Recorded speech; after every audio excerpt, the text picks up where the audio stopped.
How do you have a right relationship with God? Based on how you answer that question will be how you treat other people outside of this place. Let me explain that just a little bit further. Like I said earlier, there was laws put in place with a group of people that you need to act a certain way and you need to do something to be different from the rest of the world, to be set apart. And though that was very positive, the large negative effect of that is that they were basically under a magnifying glass and they were condemned and being separated from God because they could not fulfill it. And the problem is we say that's ridiculous, but the issue is some people in the church and some of us have been designed because of our parents or our grandparents to flip through this book, and every single person that walks through those doors, we sit there and say, well, you did this wrong, you did this wrong, you did this wrong, and you did this wrong. And if you just did all of those things, maybe then you will have a blessed life. If you think that you have to be perfect to go to heaven, every single person that walks through that door, you're going to do that exact same thing to them. When you see someone who is hungry on the streets, you're going to be like, man, they should just get a job.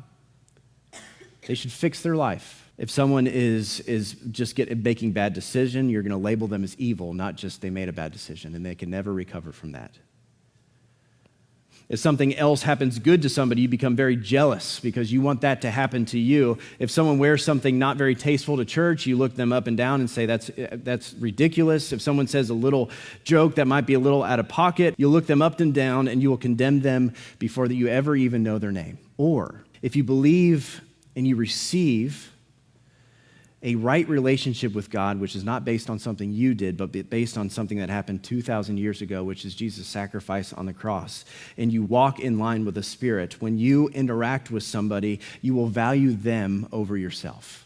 So if you walk across somebody who is hungry and you have food, you give them the food. If someone needs a friend, you step in and you be that friend. If someone's going through something really awesome in their life, you don't look down upon them and you become jealous. No, you get just as joyful as them and you elevate it even higher so that degree of happiness exceeds far more than they've ever experienced.